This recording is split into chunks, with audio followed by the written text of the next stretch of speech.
Добро вечер со топ тема на ваша страна. Каква економија да очекуваме од новата влада? Може ли реално да се остварат ветувањата од изборните програми? Кои се приоритетите во услови на презадолженост и низок животен стандард? Дури 28,3% од граѓаните очекуваат отварање на нови работни места. На 25,5% животниот стандард им беше пресуден кога ги прашале за кого би гласале. Наспроти 6% на кои им беше битно уставното име, покажа анкетата на Телма пред избори. Но наместо економски, условите за состав на новата влада се политички. Во топ тема на ваша страна дебатираме со професорите Игор Ивановски и Сашо Кожухаров, Фатмир Битики, кој е извршен директор на Стопанската комора на Северозападна Македонија, и Павле Гацов, директор на Сдруженијето, претседател на Сдруженијето на даночни советници. Останете со топ тема на ваша страна во следниот час.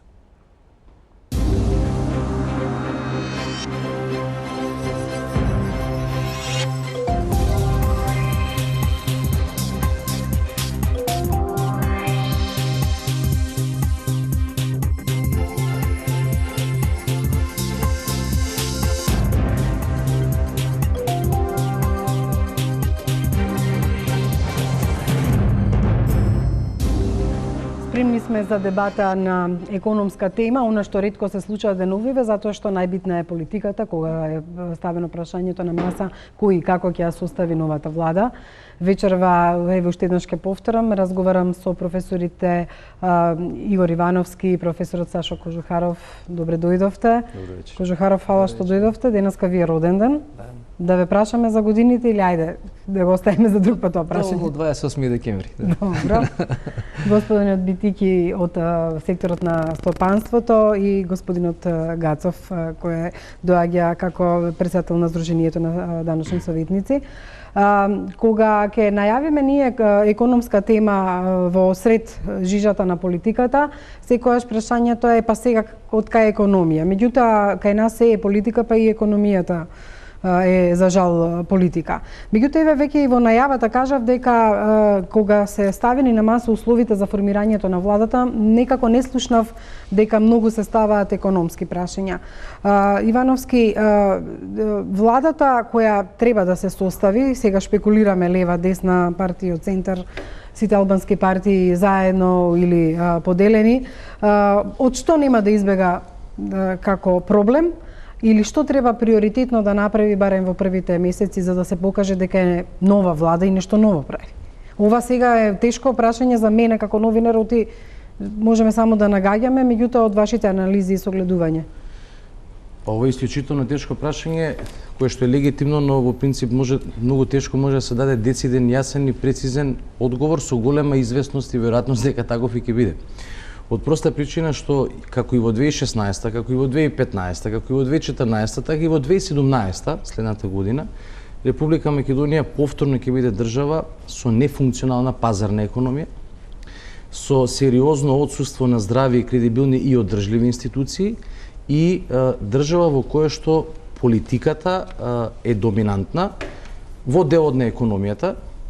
Тука не можеме да кажеме дека ние сме единствен исклучок. И американската берза и американските очекувања и проекции се менуваат во зависност од резултатите и сега последниот исход на американските избори. Но на што е кај нас многу полошо е дека доминантниот вработувач, снабдувач, плаќач, односно најчесто не плаќач, е владата на Република Македонија. И кога вие имате до тој степен зависност на вкупната економија од состојбите во државата, тоа се алиментира преку владата, тогаш ние немаме функционална пазарна економија во која што бизнисот и институциите ќе го водат главниот збор. И многу е тешко да се биде оптимист. Конкретно да речеме, ако веќе гледаме низ призма на економските параметри, јас сакам да се надевам дека ние следната година ќе го оствариме проектираниот раст од 3,5% или 3,7% во зависност од институциите. Да бидам искрен, ние во ниту една година проектираниот раст во оваа држава не е запазен. А тоа е фундаментот на проекциите, на буџетот, на економските политики. И оно што за жал мислам дека ќе се случува е дека ние нема да имаме барем постепена стабилизација на политичката сцена, заради кое што ќе имаме постепена стабилизација на економските токови. Конкретно, ние следната година имаме избори. Ние сега ги завршивме парламентарните вонредни, следната година имаме локални, кои што исто така подразбираат еден вид на тектонско пореметување, ја очекувам дека тоа ќе се случи за жал и понатаму, за жал во економска смисла, а за сметка на политичките реконфигурирања, тоа е веќе друго прашање за кое што не дебатираме вечерва, но ние повторно ќе ја поминеме годината на економски план во зависност и во очекувања на постоечкиве избори. Очекувам дека процесот на составување на влада и во политичка и во кадровска смисла, а особено во програмска, ќе биде исклучително тежок и сложен. И кога на тоа ќе ги надоврземе локалните избори, само ќе се кумулира она веќе постоечка воздржаност на бизнисот и на индивидуите и се уште пролонгирање можеби на одредени инвестирања потрошувачка, а кои што се доминантни за македонската. Да, тоа се и прашања кои исто така ќе ги сега, знаете, со тоа во овој еден дел да го завршиме.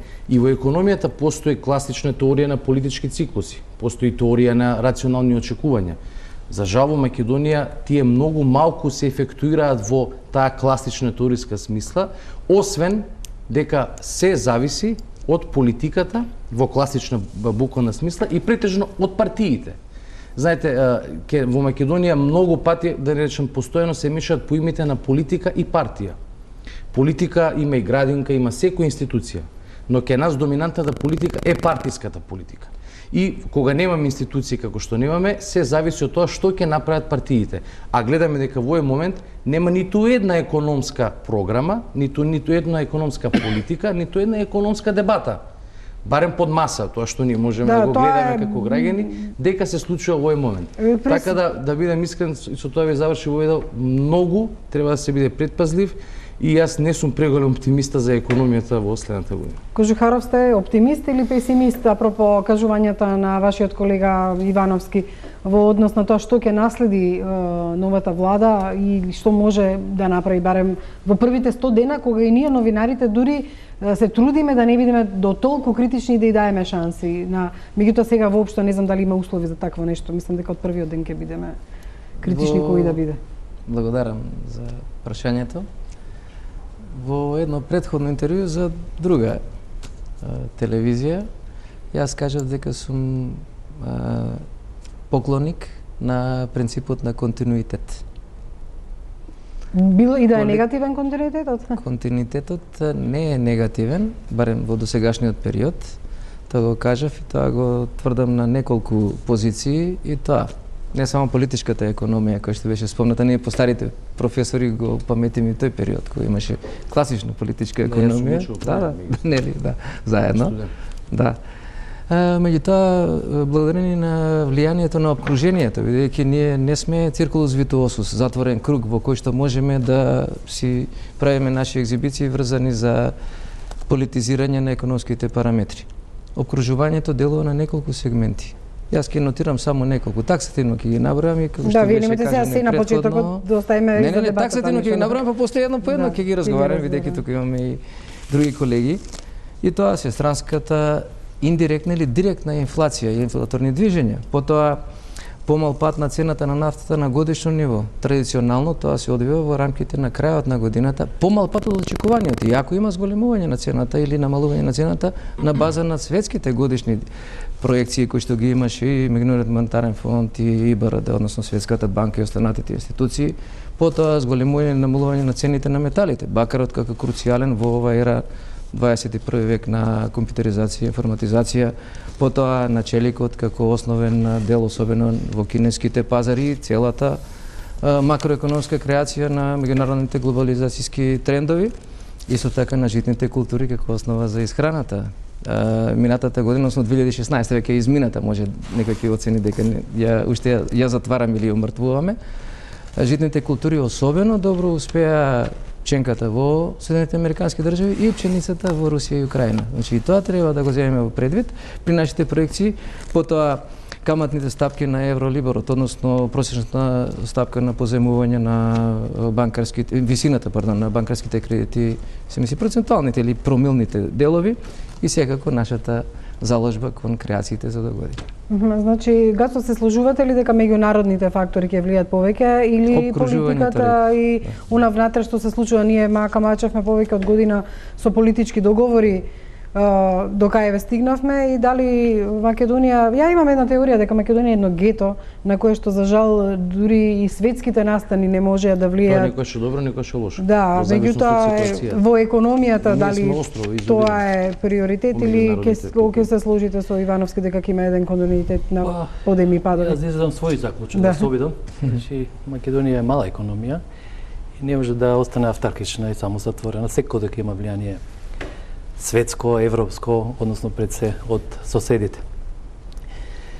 Тоа влијание не може да го користиме само како причина да ги оправдуваме негативните и лошите резултати, него се разбира треба да колку што можеме во економијата со политиката, значи со економските политики, да се обидуваме да се избориме против него, ама да создадеме и клима за внатрешниот бизнис пред се, значи домашната економија да генерира нова вредност. Во 2017 година ќе продолжи во Македонија да постојат две економии. Значи овде да нема илузија, постојат, јас би рекол, централна економија, домашна економија и тирзова економија.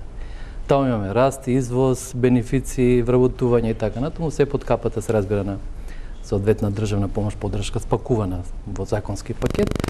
Меѓутоа во домашната економија имаме сериозни проблеми, тргнувајќи, не знам, од неликвидност, мал пазар, стеснување, тешкоти со набавки, и така натаму, одлив на добрите работници кои што биле едуцирани, спремени за во нашите компании, во тирзовите компании. Јас се разбира не го напаѓам концептот на приближување, односно на донесување на странски инвестиции, меѓутоа мораше многу повнимателно да се прави овој чекор пред се поврзано со овие работници, како и со поврзувањето со домашните компании. Тука тие забелешки се разбира дека треба во 2017 сериозно да се испеглат, односно да се направи обид да барем за следните инвеститори да бидат според други правила на игра. И од колегите, како што забележав, не очекувам јас скок во ладна вода. 2017 не е посебна година, се разбира ноќта после 2016 ќе продолжи времето да тече на ист начин како што течело и до сега.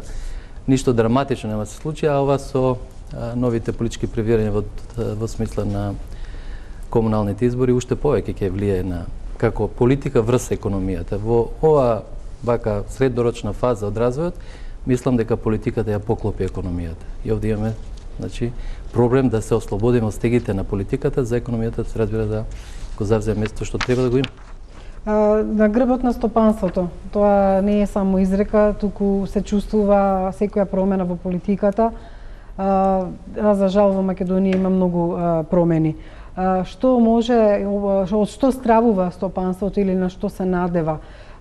И вие дали калкулирате што е подобро, а што е полошо, кој да формира влада, ако дојдат левите или десните, или нема фајде ни од едно ни од друго?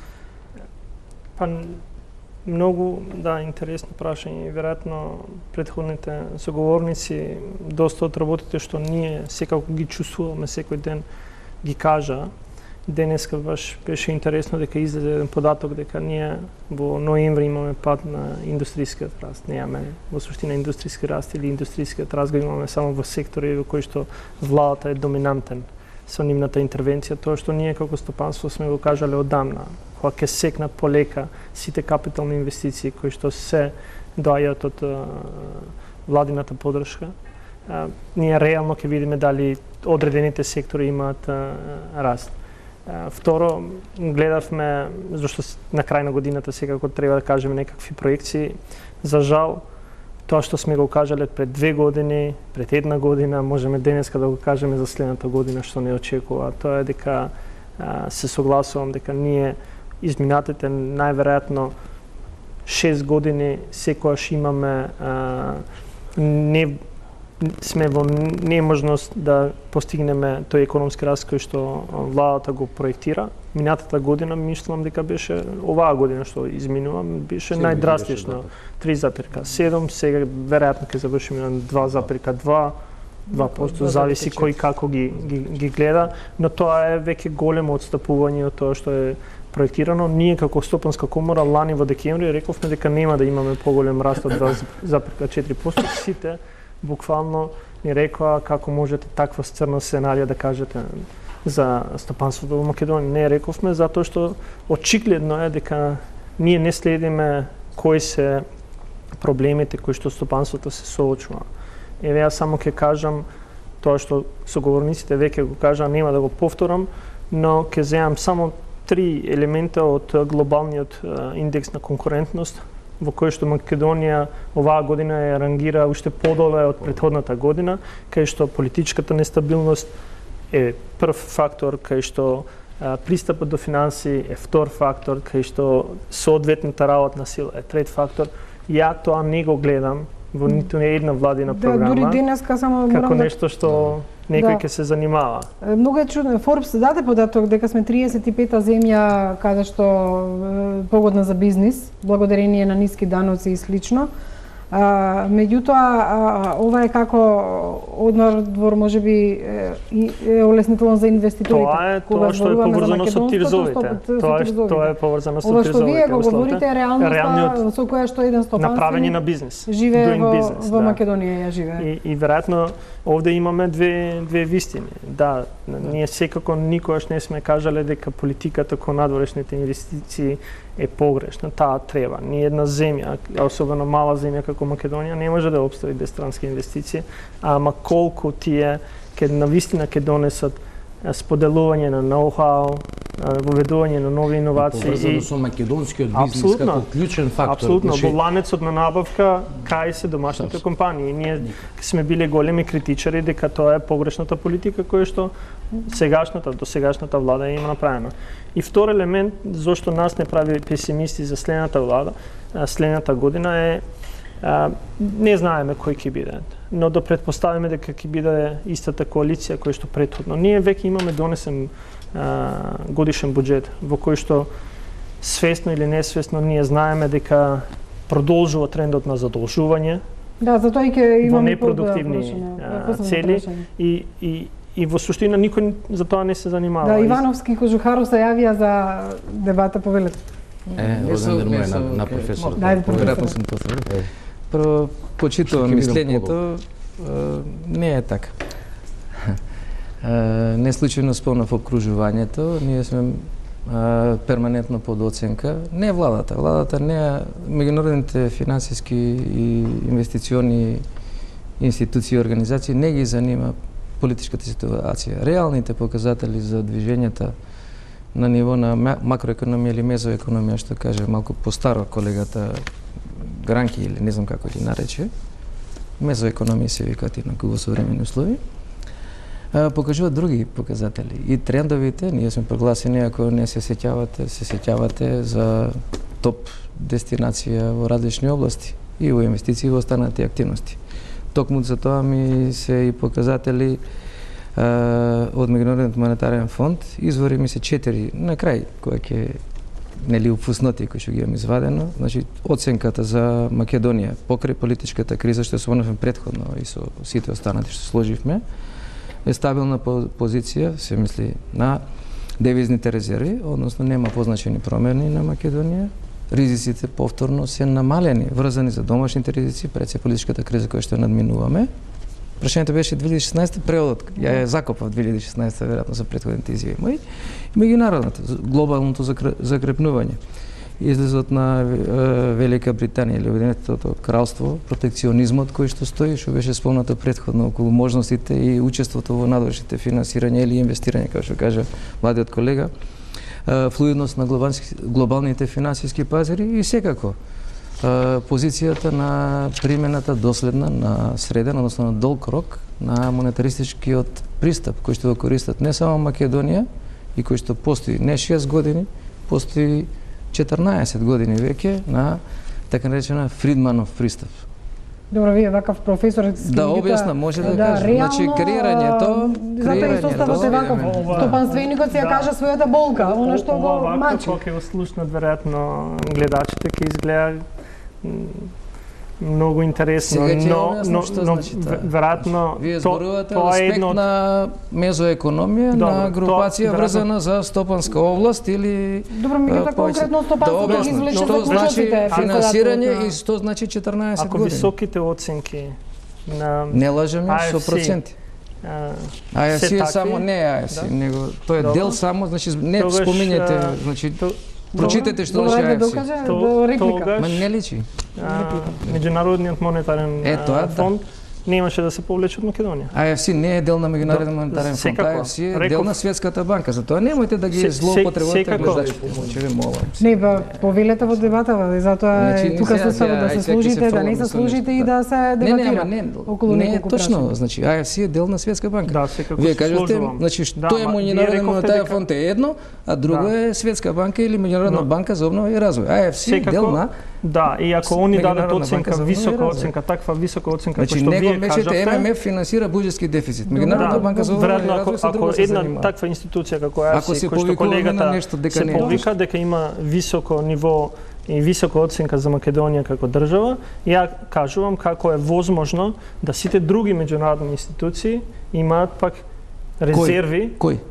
Како меѓународно. Ево јас ќе кажам точно со проценти ќе ви наведам сите. Пред Македонија да се задолжи како што се задолжи. Зошто другите немајте да се расфрлате со директорот на Меѓународниот монетарен фонд, ниту советниците на IFC, на World Bank и на сите останати меѓународни институции, ниту пак кредитните рейтинг агенции кои што се под лупа на меѓународните пазари и на академската фела живеат во Македонија. Значи, да ги оставиме за момент оценките на меѓународните институции за капацитетот и перспективите на македонската економија. За жал, дури постои партизираност и едноставно црно-бела слика и помеѓу самите стопански комори. Ако гледате представник на една комора ќе каже една прогноза, на другата комора друга, на третата комора друга, и за жал и бизнисот е директно поделен по основ на партиите. И јас дури се обидам честопати тоа да го споменам не како утопија, туку како наша крајна цел.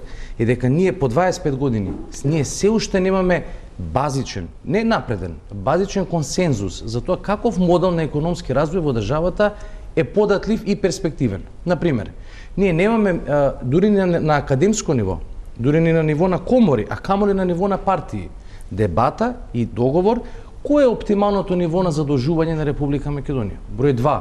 Што ќе правиме со пензискиот систем, кој што ја дренира македонската економија и кој што дополнително ќе биде најголемиот товар околу перспективите за развој, а ќе биде примарен фактор за задолжување? Или, например, имаме ли ние базична на хартија и во пракса спроведена долгорочна стратегија да ги поддржуваме македонските мали и средни компании како столб на македонската економија? Не. Ние разговараме за тирзовите, за слободните економски зони, технолошки развојни зони, што е во ред, но ние како држава не нудиме модел во кој што функционирањето на овие странски компании ќе го повлечат функционирањето на македонските мали и средни компании. Или, например, дали разговараме дека кој е нивото на интервенција на државата во македонската економија, за да знаеме до каде е дозволено таа да оди? Или конечно може ли да се стабилизира нормативата за да македонските компании знаат која е нивната предвидливост и за интерното окружување, не за екстерното, бидејќи ние се уште не трпиме толкави влијанија од надвор, или ако ги трпиме на крај сме ние на тие бранови, ние исто така немаме никаков формален заклучок. Значи ние мораме да имаме базичен консензус и супрапартиска позиција за овие работи. А за модалитетите, кога веќе говориме за имплементацијата, треба да дискутираме на поинаков начин. Например, еве апропо кампањата изборната, сегашната или таа што ќе следи. Често пати се сведува на дебатата на страната на расходната страна. Ние ќе дадеме толку и толку пари за тоа и тоа. Ние ќе дадеме толку и толку пари за тоа. Значи, во сериозна политика и пазарна функционална економија, кога се говори за некоја економска политика, фокусот треба да се стави на критериумот за ефективноста и мерењето на резултатите од таа политика. Например, што значи тоа што оваа влада постоечка, сегашна, или се многу влади во техничка и во политичка смисла се изменја, но се даваат 100 милиона меки кредити на македонските компании.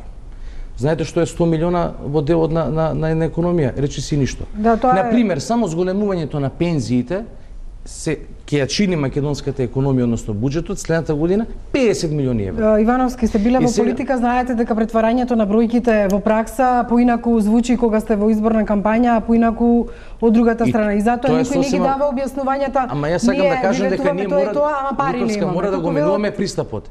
Него да кажеме, ние сметаме како влада, како програма, како структура, дека овие пари кои што ќе бидат инвестирани на еден на друг начин, доделени, дотирани, позајмени, различни модалитети има, ќе предизвикаат таков и таков ефект. И дека инвестирањето со овој износ во таа структура ќе предизвика пораст на вработеност од 1%, пораст на индустријско производство, пораст на извоз. Така популистички ви работи што ги велите. Не, тие се реални. Бидејќи видите, не спорам со вас. Ние може да говориме за екстерното окружување. Ние сега со порастот само со порастот на доларот во моментов, ние ќе имаме проблем бидејќи увезуваме 100% нафта, енергенците се плаќаат во долари. Нашата економија е доминантно ориентирана према европскиот пазар. Така да ние, да речеме, од екстерното окружување, ние имаме друг проблем. За тоа колку ќе има побарувачка за нашите производи. Ама колку и да има побарувачка, зголемена или намалена, ние во Македонија не го решивме проблемот на нашата конкурентност. Тоа се многу прашања кои ги отворивте. Нашите производи се помалку квалитетни и се релативно скапи во однос на останатите. Тоа е одговорот и креирањето на политиките кои што треба секоја влада со поддршка на медиумите, на науката, на коморите да го прави. За жал Тоа не не е се така, случува. За жал не е така и не сега се случува и ние моментов... ги имаме посериозен проблем во секоја година во година. Во очекување сме на формирање на нова влада која што ќе наследи задолжување Гацов, која ќе наследи еден буџет кој што е проектиран и кој што веројатно и не може колку да сака да го менува, тоа е веќе проектирано. Еве само податокот за задолжувањето за дополнителни колегата го знае. 650 милиони евра ќе биде предвиденото задолжување за следната 2017 година. 350 од надворешни извори, скоро 300 милиони евра од внатрешни извори. И вие сами Гацо велите дека нема туку така да се премине во 2017 за да се вратат старите година. долгови. Како во однос на задолжувањето еве ова што Ивановски официјалната бројка од буџетот? Да, за да влеземе во 2017, ајде да кажеме двата збора за финалето на 2016 аспект на буџетот. Доаѓајќи наваму, погледнав 2-3 бројки. Многу често се зборува за реализација на капиталните расходи. Најавата беше во 2017 дека ќе биде бум 400 и нешто. Завршува со 200 милиона. Два пати помалку. Така е. Еве официјалниот податок. За да биде посликовито со релативни бројки, заклучно со ноември 62% реализација на капиталните расходи. Речиси половина реализирано до она што е ветено во буџетот. 2/3. Како ние 6-2 приблиску. Јас имам чувство дека дебата кога се прави за политики треба се тргнува критички кон работа. Не со хвалоспев што велат и со, значи треба да се критикува за доброто на сите. Добрата критика е најздравата работа. Затоа кога кажувам дека 2/3 се 66, а сега се фатив за ова зашто од колегата дојде пораката било 2/3, небитно е тоа. Еве колега нека е 2/3. Да. Јас знам банки 2/3 од што? од 100-те. Значи, тоа е проблемот, што на почеток се 400, па со ребаланс на буџет ќе дојде да видат 300, па со уште еден 200 и на крај ќе дојдеме кога ќе имаме завршена сметка, ќе дојдеме дека нема повеќе од 160 милиони евра. Тоа бројките го покажуваат. Значи, ставката капитални расходи е меко сало на буџетот. Тука постојано може да се оди надолу и надолу и надолу до дното, бидејќи ние не можеме две работи да исполниме. Прво, да оствариме доволно буџетски приходи, една, и втора, да влијаеме на намалување на буџетските расходи. Буџетските расходи се во силен залет. Ако овде не ја пресечеме работата, значи треба да одиме кон зголемување на буџетските приходи, втора опција задолжување и трета опција намалување на капиталните расходи. Тие се опциите во буџетот, нема други. Само тука може да се игра. Бидејќи расходите се дефинирани со прописи, не можеме да ги менуваме. Плати, пензии, социјала, не знам што и така натаму мора да се дава. Долговите веќе стануваат скапа работа, веројатно заради политичкиот ризик до година уште повеќе. Овие капитални расходи што се спомнуваат во буџетот 2017 ќе бидат, да речам, смешни. Еве ќе дојде ноември, декември следната година ќе зборуваме, ни приближно нема да биде Македонија во можност да дојдеме до 2/3, далеко од 2/3. Значи нема да видиме во можност да го реализираме тоа. Затоа ова е список на добри желби. Било која влада и следната влада прво што треба да направи, ако е друга влада, да го редефинира концептот. На крајот на краишта, затоа велим и политики. Политики водат различни партии во македонскиот случај. друга партија веројатно би имала други политики. Политиката генерално се рефлектира во буџетот. И тој буџет веројатно бил поинаков. Сегашната влада, ако продолжи во 2017, веројатно ќе продолжи со ваквиот буџет. Да, тоа што проектирала. Да сме живи и здрави, веќе во мај, во јуни ќе зборуваме ние за ребаланс, сите овие ставки ќе одат надолу. Мора да одат. Значи тоа е законитост. И во тој контекст затоа очекувам многу брзо отрезнување, веќе во март после локалните избори да почне да се зборува дека е потребен ребаланс, не може да се остварат приходите, расходите се превисоки и така натаму и така натаму. Значи отрезнување како што Кожухаров, зошто сте вие оптимистички гледате на овие бројки, многу оптимистички? Прво, ајде да не бидам дека сум само професор по макроекономски анализи, не само тука, туку и на овие дестинации. Меѓутоа, намалувањето што го спомна колегата помлад, не е математички кога се прави буџетски ребаланс. Значи, партиите се поместуваат или се трансферираат од една во друга, така да, ворете, скоро 2/3, а над половина кон поголем број се намалени делот кој што ви го спомнавте. Не е прашање политичка оценка. Прашање е понекогаш и изнудено решение, односно задолжување дополнително. Да се вратиме малку што е задачата на финансиите во една држава. Како и во микрофирма. Ја доаѓам од стопанство, не доаѓам од политика. Извините. Добро, меѓутоа не се да докажем, со па не може да се сложиме. на Добро, извини. Стопанската комора. Извинете. Значи, основна задача на финансиите е обезбедување на средства. Дали се вика за буџет, или се вика за фирма, или се вика за фонд. Ама ако нема како да се обезбедат и покријат. Втора задача е повраток на тие средства, ако се од туѓи извори, или трансформирање на средствата. Од краткорочни во долгорочни, од долгорочни во грантови, ако сакате да кажете, или пак понатамошно внатрешно или микро или мезо, што би рекол јас, нели омилен израз, модерен, што треба да го научат некои од нашите колеги. Не сум циничен. Прашањето е на секогаш на враќање на средства. Да, значи трансформирање на тие средства.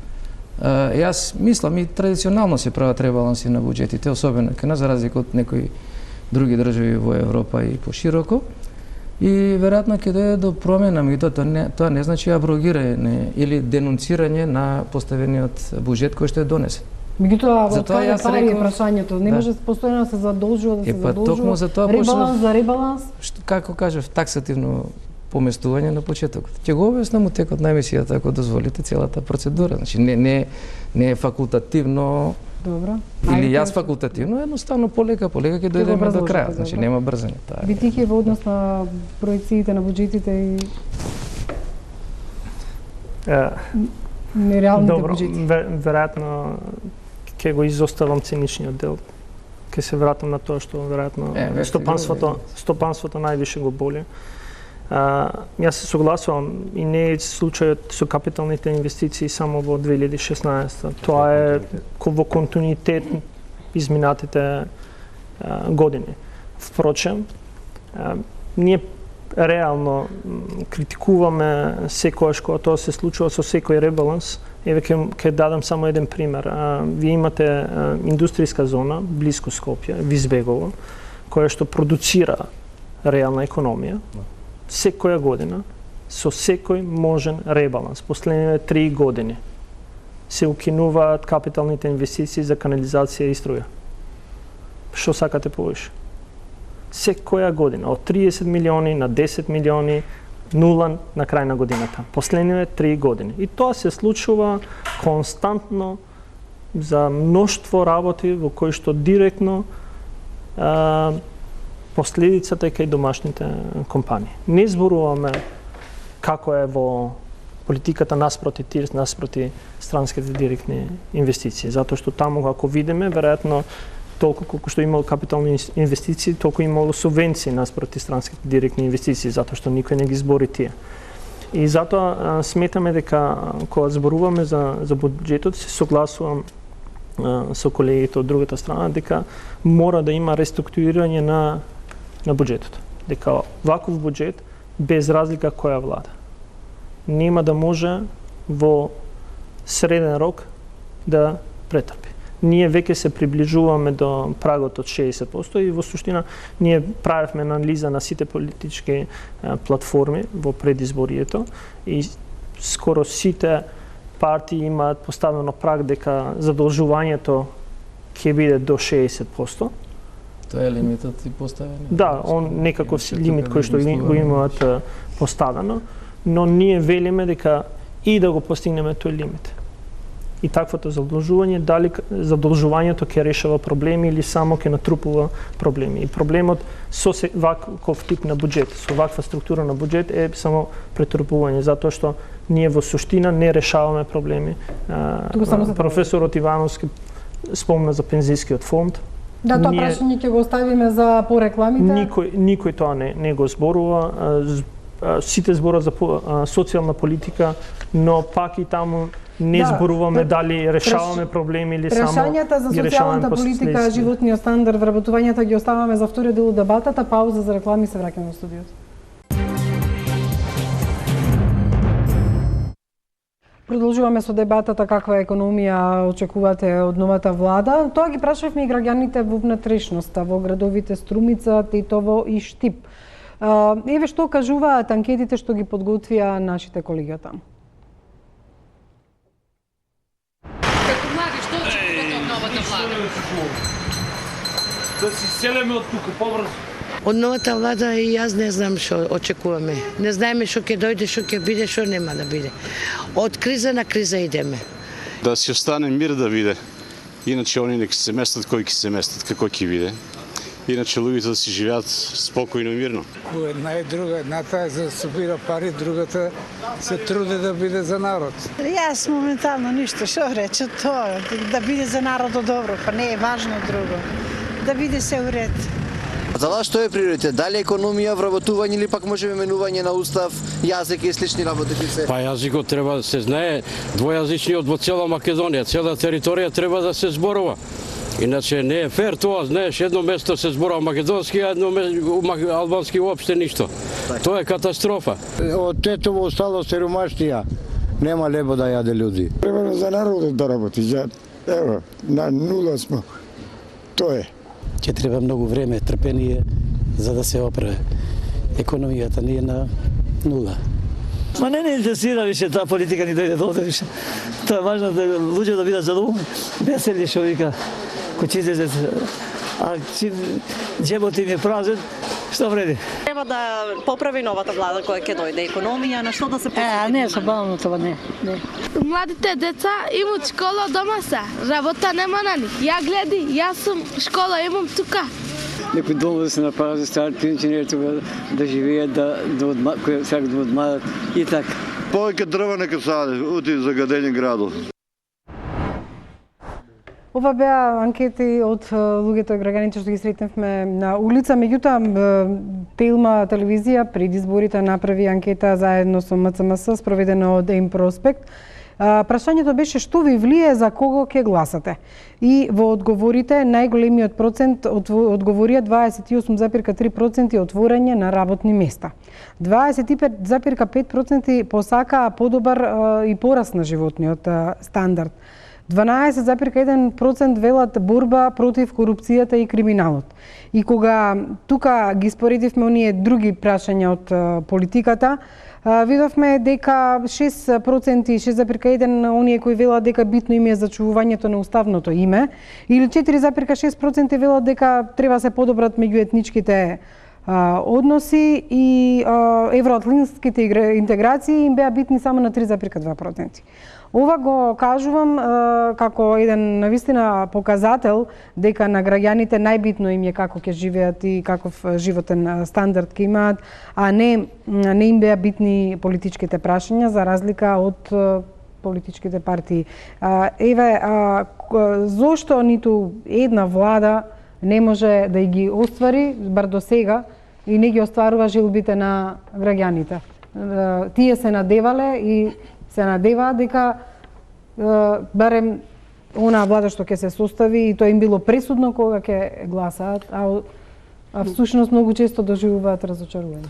Затоа што веројатно за жал имавме влада која што се водеше од дневно-политичките агенди нивни, од носење на политики кои што ќе им овозможат лесноти во управување со тоа што го имаат на располагање, тоа е на нивната партиска агенда, не на реални, здрави и одржливи политики за развој на земјата. И јас сум ја видел оваа анкета, во исто време гледав една друга анкета која имате скоро 55% од населението кои што економските прашања ги поставува како битни. Ја велам дека во моментот ова е само последица на погрешните политики неколку години наназад. И сега тоа ќе биде и текако битно за новата влада да се справи. И тоа укажува дека секоја нова влада, па и да биде старата гарнитура, нема да може или не би требало, затоа што они можат, и веројатно можат и затоа така се однесува, не би требало да на прв план постават работи кои што малцинскиот дел на населението е загрижена. Секако они се битни. Не велиме дека не се битни. Не велиме дека, например, имате 8,3% намалување на иселување, дека тоа не е битен. Да, денеска имаше податоци дека 520.000 македонци или 27% од граѓаните се иселили на податок. Да, или јас само ќе го компарирам со еден друг податок, дека во едно истражување за претприемништво во Македонија 78% од младите велат би сакале јавна администрација да се вработат, 12% да влезат во приватниот сектор, 10% да се иселат од државата, и тоа е и текако голем загрижувачки голем удар на стопанството. Зошто не може да се реализираат желбите на граѓаните, а сите да зборуваат и во оваа анкета велат сакаме добар пораст на животниот стандард, а до сега не се успева во тоа. Кој знае дали и новата влада ќе им го исполни ова ветување или што е потребно за да им го исполни? Кој што спомнав претходно, 14 години се применува економската политика, се прекини од неколку години, 4-5 или колку беа. Мислам дека и учествував и во оваа анкета, бидејќи ги почитувам од центарот и сум учествувал и за УНИЦЕФ и за Обединетите нации преку таа агенција во изминатиот период и ги почитам резултатите. И таа прашањето е повторно, дали и опружувањето делови или само се внатрешните фактори? Внатрешни што влие за кого ќе гласате? Најмногу е конкретно прашањето. Јас за кого ќе гласам? Не, зборувам на граѓаните што им го поставиле. Пред се очигледно е дека економската позиционираност. Рекордното намалување на бројот на невработени, односно зголемувањето на вработеноста од колку што беше на 24, нешто, 24, денес имаше, мислам, конференција за печат агенцијата, или вчера, не ме земете за збор, агенцијата за вработување, 24, нема ни 24,5, веројатно е резултат на политиките на правилно насочување, каде што колегата, да не видам цинично, и се извинувам за тоа што го кажав, ако го сватите цинично, спомна малите и средните предпријатија со насочување кон предприемачките, искористување на духот, ризичноста и желбата на младите. Треба се земе во предвид дека огромно е влијанието и на програмските развојни концепции. Постојат така наречени ограничувања или constraints, ги викаме ние во економијата, кои што се објективно условени. Прво, старосната структура, потоа джендер, половата структура на вработени. Старосна структура веќе немаме млади. Дозволете да докажам, значи, зошто мислите дека само млади луѓе си одат? Јас имам поинакви показатели. Професор сум и по статистички анализи, или како сакате кажете ги. Прашањето е за квалификациона структура. Ние имаме НКВ, ПКВ, КВ и ВКВ, или неквалификувана, квалификувана и полуквалификувана, квалификувана и висококвалификувана работна сила. Значи не можеме да збориме само нумерички толку или толку се оцелиле 500.000 и тоа за еден полук период, како што кажа колегата. Потоа збориме за образовна структура.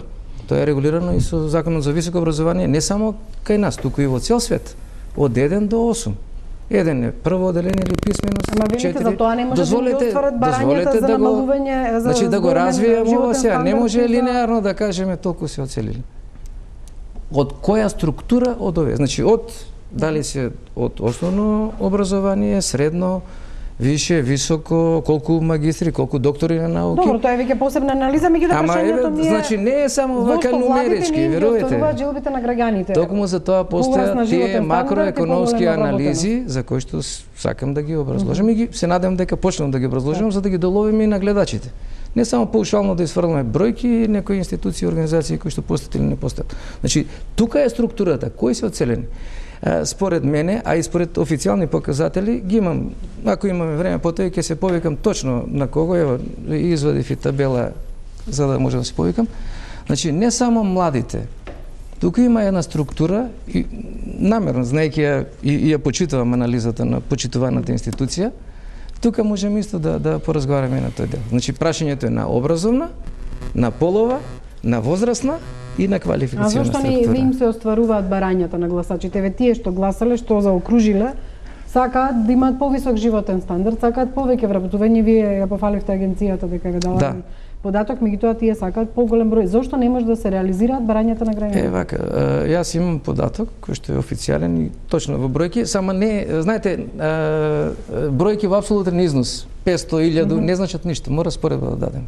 Значи, или треба споредба со окружувањето, повторно кажувам, или по региони, Скопје, североисточен, северозападен. Јас политичар, Бог да чува. Не, сакам да кажам дека не успевала да им ги оствари барањата на граѓаните од економски. Сите влади се обидуваат да ги решат тие активности. Да не мислите дека владата, било која влада, и претходната и идната, и во програмите на политичките партии, и во програмите на локалните самоуправи, и програмите на сите невладини организации се постојат. Значи, заложбите се тие, објективните околности со констрейн, со ограничувања, во многу делуваат на резултатите на среден, не на краток рок. На краток рок ќе објавиме статистички податоци, ќе ги со извинување, со почит, ќе ги дотераме малце, ќе ги фризираме, да кажем, ќе покажеме на крајот на годината определени показатели. Меѓутоа, прашањето е оценка на среден рок и особено на долгорочност на активностите. Токму тука би сакал да го насочам и на релативни показатели. Така. Показателите за нивото на невработеност е во однос на работоспособно население, добро, во однос на пензионери, да, добро, па јас тоа знам, да простите, а политика не знам. Повелете Иванов. Точно е дека во подолг временски период економските политики на владата не кореспондира со повисок животен стандард. И ова, кое што сега е резултат на оваа анкета, дури е благ одговор на очекувањата. И ако само погледнете малку, вакви анкети има секојдневно. Што може да забележите кај луѓето? Страв, неизвестност, нестабилност, отсуство на верба, ниски очекувања. Тоа се овие македонски показатели. Тоа покажува дека и тие политики што се спроведуваат не кореспондираат или корелираат со конкретни животни подобрувања, дали на стандард, дали на очекувања, дали на различните перцепции на граѓаните. Например, клучната работа е како владите, заедно со останатите во интерното обкружување, ќе креираат политики кои што ќе бидат на долг рок, ќе бидат долгорочни и ќе имаат континуитет. И таму, да речеме, ако се утврди дека одредена политика не една влада е добра, и следната нека ја продолжи. Например, во Англија има континуирана долгорочна политика за вработеност, која што не зависи од конзервативната или од лабористичката влада. Во Македонија ние немаме прво политики, а понатаму отсуствува континуитет. Или, например, еве друга ситуација. Зошто мисли дека граѓаните на Скопје, ако ги прашате, ќе речат дека се задоволни, ќе речат напротив, не сме задоволни и сакаме повисок животен стандард. Нив не ги праша некој дали сака да инвестираат 500 милиони евра во стиропор, а во денешно време ни немаме газ. Значи 25 години Македонија не успеа да генерира систем на потрошувачот краен, како индивидуалец, физичко лице, или на бизнисот особено, да му донесе ефтин ресурс и еколошки меѓу останатото. И сега видите го абсурдот. Во околу Скопје до одредено место е донесен гасот, а граѓаните го немаат. Фирмите го немаат. Толку е тешко во 2017 година да се инвестираат пари за секундарна мрежа. Тоа е во однос на приоритетите што се ги поставила. Каде еве на пример, отсуствува таква конкретна економска политика во овој момент. Конкретно, на пример.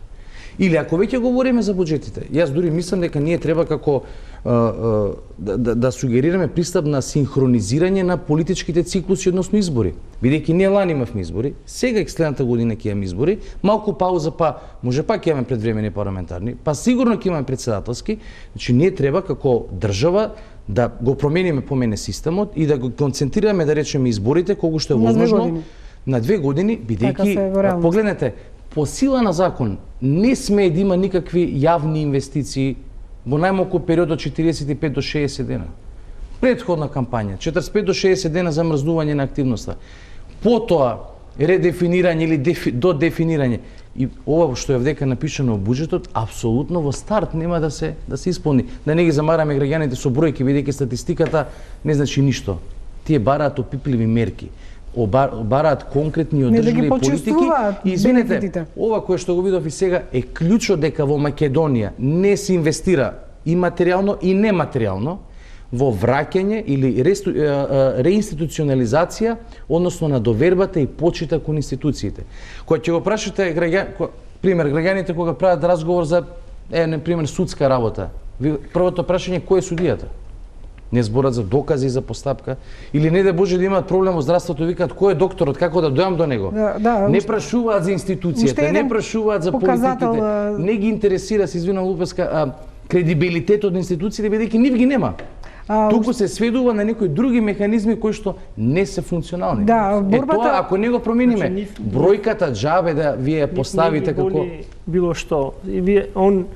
Луѓето од североисточниот регион нема што да зборуваат кога бруто домашниот производ по глава жител во тој регион е $1100, а наспроти Скопскиот е 4 пати помал. Што ќе зборат они повише од нас? Господине Бетики, никој не прашува или граѓаните сака да знаат зошто се уште плаќаме висока струја, скапа.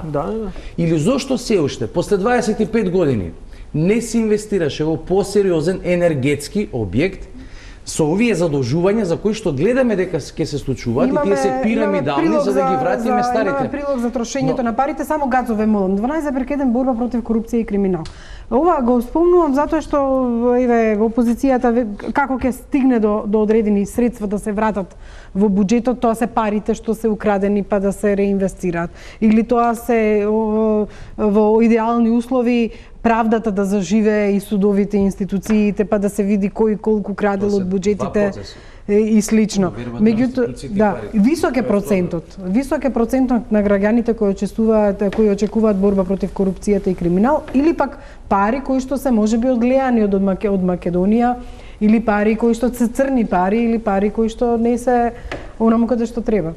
Сите ние кои што ја сакаме правдата, кои што сакаме чисто работење, законитост и Македонија да биде модерна држава, се разбира дека сакаме таква борба, односно бараме држава без корупција и криминал. Тоа ќе помогне, меѓу другото, на бизнисот, ќе помогне на вработувањето, ќе помогне, не знам, на сите концепти на животниот стандард. Ова работа дури можеби вака е бизарно, меѓутоа корупцијата и криминалот гарантирам дека влијае на животната средина. Конкретно, деновиве зборуваме за загаденост во Скопје, за голем број на згради во место кај што живеам јас во аеродром, бетонски Чернобил, јас понекогаш на шега го кажувам на Facebook, ама ако во тоа не препознам нека таква форма, нема тогаш здрава логика. На толку мало квадратно место, 20 на 25 згради. Треба со умот нешто да фали на овие луѓе за таков концепт, а веќе е направено тоа. Затоа кога ги гледам овие бројки, тие се една со друга поврзани. Велат 28,3 работни места бараме, 25,5 животен стандард. Тоа е врзано. Ако добиете работно место, вие ќе си го подобрите животниот стандард, ама од друга страна и обратно, можеби работите, ама платата ви е премала. Не ви е доволно животниот стандард да си го исполните во форма во која што очекувате. И на крајот овде заслушав дека бројката на млади невработени била можеби релативно помала во однос на постарите и така натаму. Тоа сакам да го кажам. Значи, од 18 до 27 50% на млади луѓе се невработени. И најголем дел од нив бегаат во странство.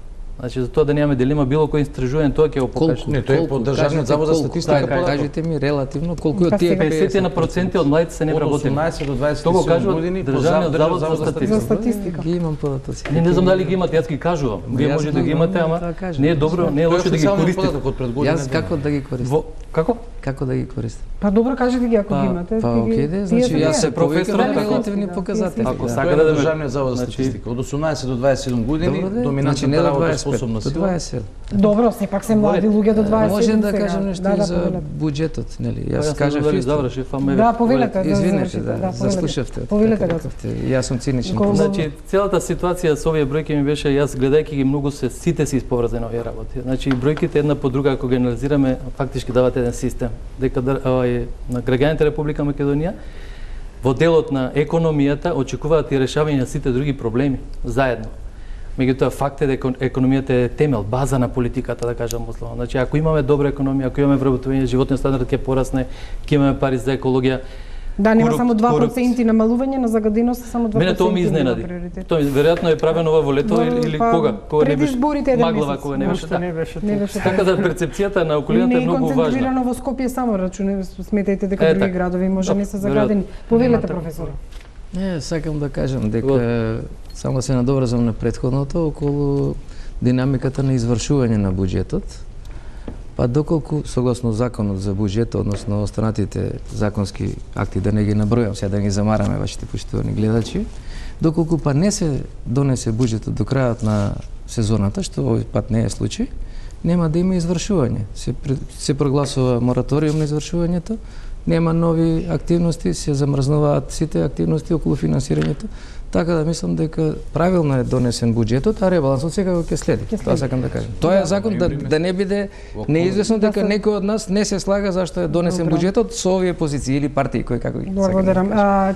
На што се трошат парите? По последниве денови се направи една иницијатива да се стопира изградбата на панорамското тркало и да се намалат трошоците во проектот Скопје 2014. Мојот колега Александар Манасиев тргна од оваа поента, дали и како можат да се намалат трошоците и зошто веќе граѓаните и јавно говорат дека премногу се трошени пари на нешто што не било приоритет. Неколку кругови на панорамското тркало, искачување на кулата на водно, па прошетка на Израелската градина. Уште овие проекти недостасуваа за да се потврди она што ВМРО ДПМН го тврди со години, дека сме една од најсилните економии во светот. Нивните ривали пак од СДСМ максимално ги покачија минималните плати во земјава, барем во своите изборни ветувања. Ако се оствари барем половина од тоа што партиите ветија за време на изборите, земјата лесно би станала балкански лидер во економија. Но реалноста не враќа на изборниот резултат кој носи голема неизвестност за земјата. Изборната математика е јасна, најмалку 3 партии ќе мора да учествуваат во идната влада. Ако ВМРО ДПМН успе да состави влада со ДУИ со Алијанса за албанците, овие 3 партии ќе креираат иднината на македонската економија. Од старите коалициски партнери ВМРО ДПМН и ДУИ би се очекувало нови 70.000 вработувања, поголеми плати и пензии, пораст на БДП од 4 до 5% и инвестициски бум во економските зони.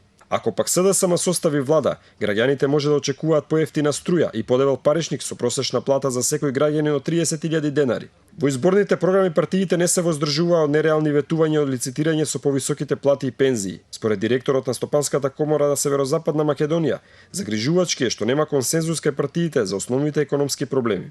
Не имаме крајности да една политичка партија вика ќе имаме економски раст од 1,5%, друга политичка партија оди до 5%. Тоа се совсема две крајности. И, например, тоа што нас не загрижува е дека нема во економските платформи нема еден консензус околу основните работи кои што би требало да се направат, а се неминовни. Во изборните програми надолго и на широко се зборува за тоа како ќе расте македонската економија. Тоа е сосема очекувано ако се земе во предвид високиот процент на невработеност и лошиот стандард на граѓаните. Но она што го има во програмите не мора да значи дека ќе биде исполнето. Од друга страна пак, некои проекти кои ги нема во програмите, скоро сигурно може да се очекува дека ќе се реализираат. Такви се мегаломанските проекти како панорамското тркало, скапите фасади од стиропор или рајската градина во Скопски аеродром. Проекти кои ги јадат народните пари, а кои не ги решаваат проблемите на граѓаните. Токму затоа панорамското тркало, кој ќе чини над 19 милиони евра, стана синоним за расипништво. На социјалните мрежи граѓаните собираат потписи овој проект да запре, а парите се донираат на социјално загрозени семејства. Како граѓани на Република Македонија, кои живеат во државата или надвор од неа, бараме итно запирање на сите подготвителни работи околу изградбата на контроверзното панорамско тркало за уште една целосна, надпартиска, стручна анализа на овој проект. Сметаме дека во услови на продолжена економска криза и енормен степен на сиромаштија, вакви проекти немаат оправдување ни од економска, ни од морална гледна точка. Над 6000 граѓани веќе ја потпишале петицијата, но многу веројатно дека тоа нема да ја спречи изградбата на спорното тркало. Панорамското тркало треба да се изгради до 2019 година на ова место. За парите што ќе се потрошат за негова изградба, може да се отвори една болница, 9 современи градинки или да се изградат дури 400 станови за социјално загрозени лица. Панорамското тркало беше само показател за одредени трошици, не ми е фокусот сега да зборуваме за панорамското тркало. Ве видовме и во прилогот колегата ве зема како соговорник, како човек кој зборува за медиумите од стопанските комори. Вашите колеги не се толку расположени да говорат пред медиумите. Меѓутоа сакам да ве прашам, ги спомна на почетокот бројките што ги ветуваа политичките партии во своите изборни програми, што ветуваше СДСМ, што ветуваше ВМРО-ДПМН. Меѓутоа, колку Гацов реално, ова го употребувам некако слоган од ВМРО-ДПМН, туку навистина, она што го ветиле и ВМРО-ДПМН, и СДСМ, и ДУИ, може да се исполни како нешто што кореспондира со, вие подсетивте на донесен буџет, на нешто што живи пари во земјава, како народски да се изразам. Па, обично пред изборите, мене сите овие ветувања ми личат на политички адвертајзинг. Многу често после тоа и ќе купите некој производ, па ако е кинески, ќе се разочарате, може да се подкрши и да не е добар како што треба и така натаму. Така да сите овие ветувања треба да се сватат релативно. Дел од нив се список на желби, кои што тешко ќе се реализираат, зборувам воопшто, значи за програмите на политичките партии. Меѓутоа сакам да кажам дека едната и другата партија калкулираше со едните ветуваат толку и толку вработувања, другите толку и толку. Ветуваат зголемува, значи да не веќе ефтина струја да се воведе, значи конкретни се мерките. Так. И тоа што велите и вие, ако се конкретни, веќе треба се каже од каде ќе се извлечат парите, тоа никој не кажа. Од каде ќе се извлечат парите. Граѓаните гласаа за подобра политичка програма, веројатно, сметајки. Во програмите генерално фалат изворите на финансирање. Значи, ако се гледа на, во програмата најголемата политичка партија што е сега на власт, има за некои сегменти колку ќе се потрошат средства за, не знам, за правење на автопат, за експресен пат и така натаму, што е веројатно. Меѓутоа за многу значајни ставки нема извори. Значи, не постојат суми, не постојат од каде, дали со заеми или со од буџетот, односно дали со јавно-приватно партнерство и така натаму ќе се прават тие работи, иако зборувам дека за значаен дел и има такви работи. Се работи за проектен момент. Планирате нешто, предвидувате како тоа ќе реализирате, ама во исто време предвидувате извори на средства. Нашиот буџет не може да ги покрие сите тие работи. Затоа кога забележувате и во програмата на ВМРО-ДПМН, голем дел од нивните најави за некакви инвестиции се во 2020 година, значи кон крајот на мандатот, ако се реализира ваквиот мандат, се разбира. Тоа покажува дека можеби ќе стартуваат со реализација на такво нешто, ама нема да се очекуваат финализација на таквите планирања. Тоа е некоја политичка итрина, јас би ја рекол. Од друга страна, исто така е многу интересна информацијата дека платите во стопанството треба да се покачат просечно на 30.000 денари. Дали никој разговарал со стопанството од каде? Затоа што ние, ако забележувате според податоците на Државниот завод за статистика, платите во оваа година речиси да не мрднаа. А очекуваат од нашите плати дополнително да ги зголемат платите во администрацијата, пензиите и така натаму. Меѓутоа и тоа долгорочно е ветено, не? Седно. Значи со каква рочност да очекуваат ние прво да обезбедиме средства за тоа во буџетот, под буџетот да се рефлектира понатаму. Во стопанството работи тоа тешко.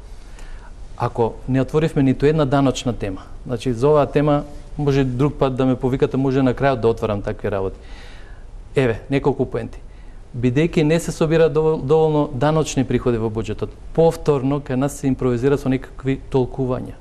И во оваа година се влегуваат во режимот на ДДВ граѓани за некои авторски хонорари што ги оствариле, хонорари по договор на дело, кои што во ниту една реченица, во ниту еден збор од законот не ги пишува. Преку главани од такви слободни толкување на некои што ќе се соберат, да кажам, на колегиум, па ќе одлучат, еве од денес така ќе постапуваме без да се промени законот. Се заборава дека овде единствен законодавец е собранието на РМ. Не е ниту министер, ниту заменик, ниту ујапа, ниту за да носи јако решение. Така е. Значи мораме во овој дел да ги подобруваме. Конкретно прашање, од каде пари во стопанството за да се обезбедат пари за администрација и пензии, а проекциите, еве, се изголемување на платите генерално?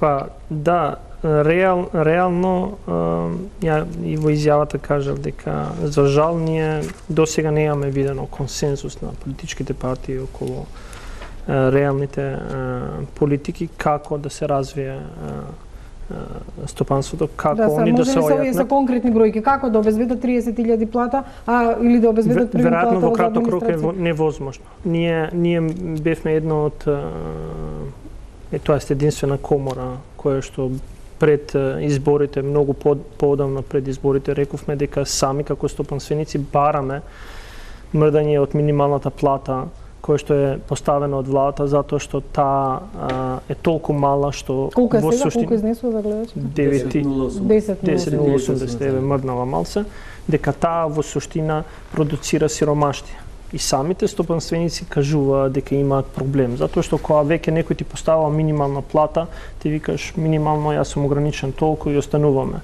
И како стопанственици излеговме со предлог дека треба да се придвижиме и некои проекции кажуваат дека со леснотија со сегашните параметри кои што можеме да ги земеме за пораст на минимална плата до 13.000 би можело без проблем да се отиде и без при тоа стопанството да го тоа премногу осети. Но ние имаме секако голем проблем дека никој не зборува за тоа.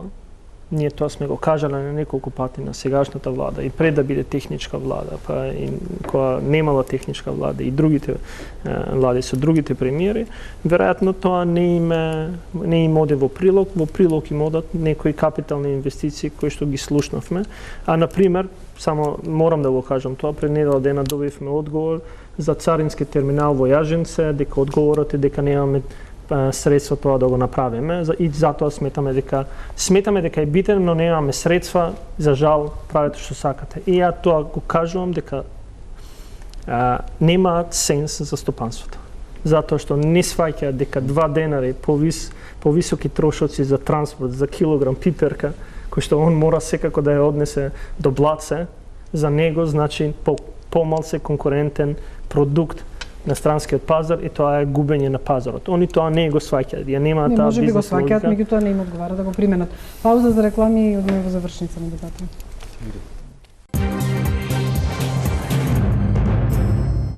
Морам да кажам дека имам уште 3 минути од оваа емисија и бидејќи не им дадов збор претходно на професорите Кожухаров и Ивановски, еве Кожухаров, добро Ивановски, повелете, ајде, вие сакате роденденски да завршите. Многу децидно. Неблагодарно хипотетички да се анализираат програмите на партиите, бидејќи на крај она што треба да се спроведува е програма на влада.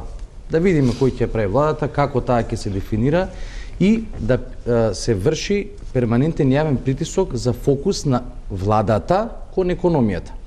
Со редефинирање на политиките и со целосно инсистирање на поинаков пристап во мерење на квалитетот и ефектите на тие политики. Например, и со тоа би резимирал, задолжување за жал ќе има и во 2017 година, но тоа бегање нема. Проблемот е ако оваа пракса на пирамидално задолжување заради враќање на старите долгови, без да има додадена вредност во економијата продолжи, тогаш ние ќе бидеме секоја година во се потешка и потешка ситуација. Јас сакам да видам и како граѓанин и како економист дека некоја влада ќе рече дека ќе се задолжам и за тоа да постои консензус помеѓу партиите во собрание, бидејќи така треба да идат задолжувањата, и помеѓу коморите и да се рече ќе инвестираме толку и толку пари во енергетика. И дали ќе ја реактивираме ТЕЦ Неготино, дали за 100 милиони евра ќе се изгради една голема хидроцентрала како Чебрин или Галиште, кои што цело време се откажуваат, а пари се даваат како она што го гледавме. Или ќе слушнеме дека ќе има проект за инвестиција и асфалтирање на локални и регионални, не само автопатишта, бидејќи во најголемиот број на села, на локални зони. избори верувам дека може тоа. Не, верувајте, во најголемиот дел од местата последниот асфалт е од време на Југославија поранешно. Така да не мислиме дека има прогрес.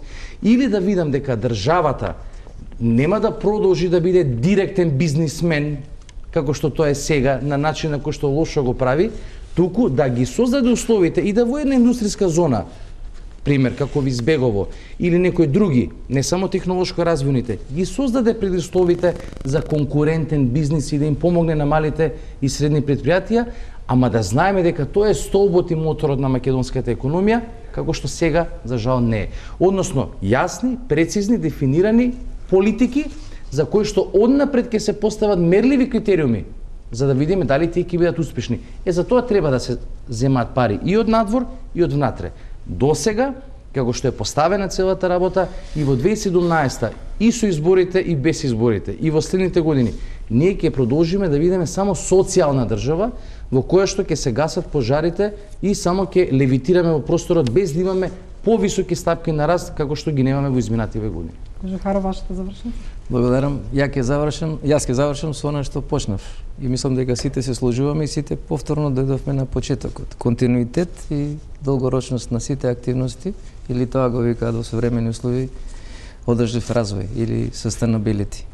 Инаку во интерес и со почит кон вашата покана, ќе наведам само некои од изворите и ќе ги ставиме на располагање за да можат, бидејќи емисијата е кратка, на позициите за кои што бевме спремни, мислам, повеќето од нас присутни денес, или сите ние, да не се цинизираме.